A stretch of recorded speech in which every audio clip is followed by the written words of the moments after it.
Today's shoutouts go to Top Thrill Coasters. If you want to get featured in my next video, then just comment something down below. If I like it, then I'll be sure to put you at the beginning of next week's video. On today's episode of Coaster Theory, we are diving into why I genuinely believe Iron Gwazi will be the world's best roller coaster. If you're new around here, make sure to click that subscribe button down below for more videos just like this every Friday. With that all said, enjoy.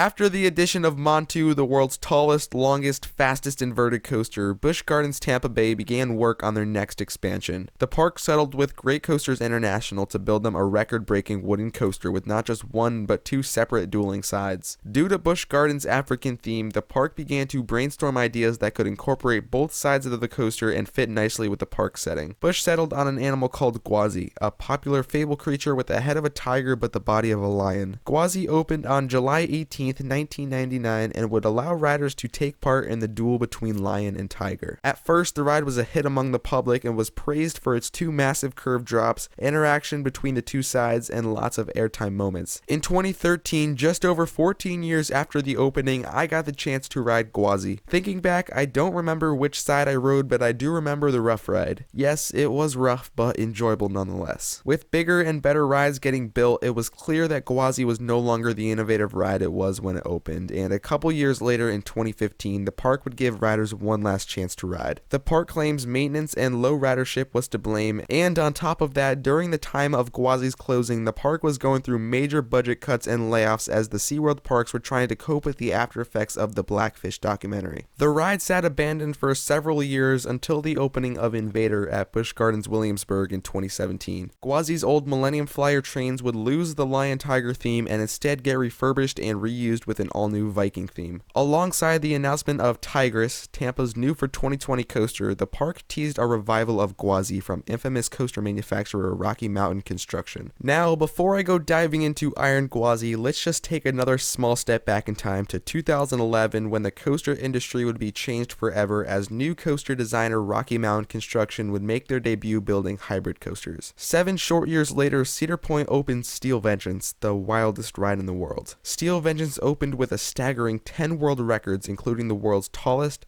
longest, fastest, steepest hybrid coaster with the most inversions on a hybrid coaster and the most airtime ever. Though Steel Vengeance broke 10 records, it would only hold them for just over a year. In 2019, Untamed at Wallaby Holland opened with 5 inversions, taking the previous inversion record from Steel Vengeance. Later in 2019, Zadra, the king of coasters, opened, taking the world record for the tallest and fastest and tying for the steepest. And finally, in 2020, we get Iron Gwazi. Iron Gwazi will take even more records, standing at a height of 206 feet, beating out Steel Vengeance for height, but tying the record with Zadra. Iron Gwazi will be the steepest, having a beyond vertical 91-degree drop and reach speeds up to 76 miles per hour, making it the world's fastest hybrid coaster. It shouldn't come as a shock to anyone that Iron Gwazi is the most anticipated roller coaster of 2020. When the original teaser was released in early 2019, some were surprised that Busch chose to make the original dueling coaster a single track. I will say, I do believe there are some positives and negatives if it were a dueling coaster, but I am glad they chose to stay with the single side layout. I personally doubt we would even see world records if it were a dueling coaster. So, will these records make it the best? Well, no, records don't complete the experience. Take King Dakar for instance, the world's tallest, but many won't even put it in their top 25, or even the world's fastest roller coaster, Formula Rossa, gets passed up for rides with better layouts. I think it's great that we have some records coming with this ride. It will certainly add to the experience, but there is so much more to the roller coaster than the stats. To fully break down why I think Iron Gwazi is the best, let's take the widely considered RMC top 3 and throw Iron Gwazi into the mix. These top 3 are Steel Vengeance, Zadra, Zadra, and Hakuge. So, throwing Iron Gwazi into the mix, which one does it compare to most? First, let's just eliminate Hakuge. I can see why some might argue how Iron Gwazi and Hakuge look the same with drawn out elements, but I see Hakuge last on the list of the top 3. Don't get me wrong, it is an RMC, so yes, I do believe it is top 10 in the world, but when comparing it to other RMCs, I think it comes up a little short. Next is Steel Vengeance. Iron Gwazi and Steel Vengeance couldn't look any more different. Yes, they're about the same height, and you're not really going to feel the steeper drop on Iron Gwazi, but everything else about these two rides are different, which is good. Steel Vengeance has a large drawn out first half, but tight whippy second half. Iron Gwazi does not. Iron Gwazi has a large layout which slowly fades down into some compact maneuvers, but nothing like Steel Vengeance. Now, what other RMC has around the same height,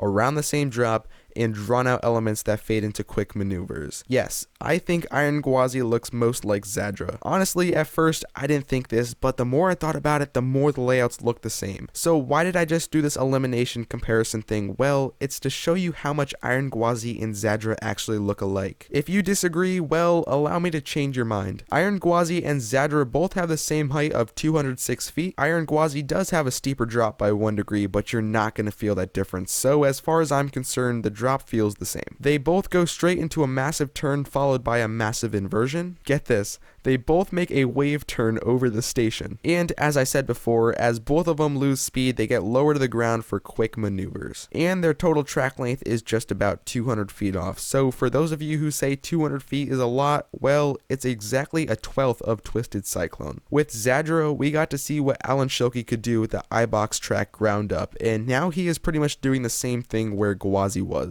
It's showing us a good idea of what style RMC is going for when they make their ground up hybrids. So you may be asking yourself, well, how do these things look so much alike when one's a retrofit and one's a ground up? Keep in mind, most of Gwazi's structure is gone and they're building ground up. For instance, the lift hill, first turn, first inversion, all of this stuff, which is the biggest stuff, is getting rebuilt. So technically you could classify it as both retrofit and ground up because it has similarities from both. It reuses some of the Gwazi structure, but most of it is just ground up. So advantage 1, Iron Gwazi is both retrofit and ground up, which sounds weird saying out loud, but I'm not wrong. So just think of it as a combination between Steel Vengeance and Zadra, leaning more towards the Zadra layout. Back to Steel Vengeance, it does still hold some records that are going to be hard to break, such as longest hybrid, most airtime, but when you think about it, Untamed Zadra and Iron Gwazi do everything else better. I also understand the point that with Steel Vengeance you get all of that in one ride, and if you want to ride the coasters with the records, then you need to go to 3 different countries. But that brings me to my second point. Zadra is currently the world's best roller coaster. I know I recently made a video asking if Zadra is the best, and I said Steel Vengeance was because of its second half, but I put a poll at the top and the majority of you voted Zadra, and I like to incorporate you all into my videos, so for this video I admit it, Zadra is the world's best roller coaster until the opening of Iron Gwazi. Just to sum up my thoughts so far, why am I comparing Zadra to Iron Gwazi? Well, it's simple. If you all think that Zadra is the best and Iron Gwazi is much like Zadra, then who's to say that Iron Gwazi isn't going to be better than Zadra, thus making it the world's best? Zach, what are you trying to get at? I'm so confused.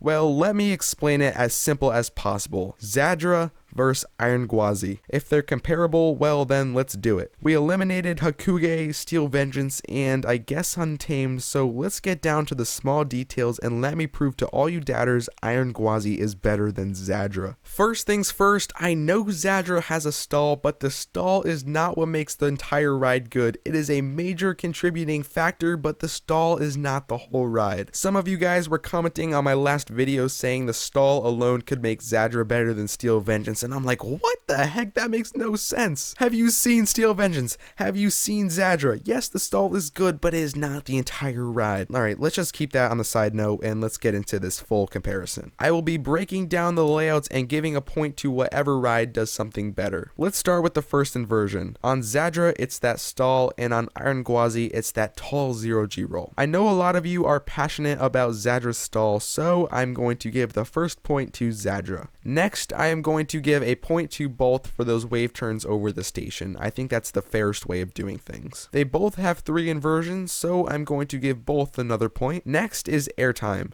Iron Gwazi has a total of 12 airtime moments and Zadra only has 10 including the inversions, so a point goes to Iron Gwazi. Please feel free to correct me if I'm wrong down in the comments below if Zadra does have more airtime moments. I did count myself because there was no specific stat on RCDB, so if I am wrong, please feel free to tell me in the comments down below. Next, let's compare those first turns. Iron Gwazi has a turn that backs out at the top, and Zadra has a turn that changes into an airtime hill with a bank. I'm going to give a point to Iron Gwazi because I think you're going to feel it a little bit more. Think about that massive outer bank on Steel Vengeance. Next is the height. I'm going to give both another point for having the same height. For the drop, you're not going to feel that 1 extra degree on Iron Gwazi, so I'm just going to give another point to both of them. Lastly is the track length, and I need to give a point to Zadra for being a whopping 12th of Twisted Cyclone longer. Now, I know my little point counting thing I just did, they both tied, so that opens a whole nother debate. I want you guys to vote at the top of the screen. I just put a poll up there. What ride do you think is better, Zadra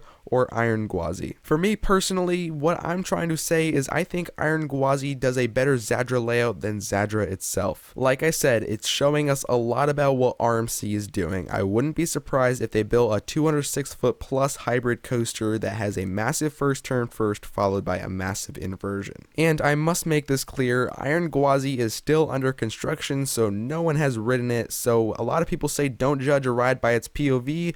Well, we don't even have a POV yet, so it is very unfair to start comparing Zadra and Iron Gwazi, but this was just my idea to why I think Iron Gwazi will be the best when it opens in 2020. If you are still not convinced, let me sum up everything I said in this video. First, Iron Gwazi is in the category of the top RMCs in the world, beating out Hakuge, Untamed, Steel Vengeance, and is very closely related to Zadra. Iron Gwazi takes some of the world records for itself, such as the steepest, fastest, and tallest in North America. It is a mix between a retrofit and ground-up hybrid, making it the best of both worlds. It is very closely related to Zadra, which many of you consider the world's best, and it came after Zadra, so anything RMC needed to improve on with Zadra, they did with Iron Gwazi. So, what do you all think? Be sure to tell me in the comments down below. I will be responding to as many of you as I can, and tell me if there's something you want me to clarify.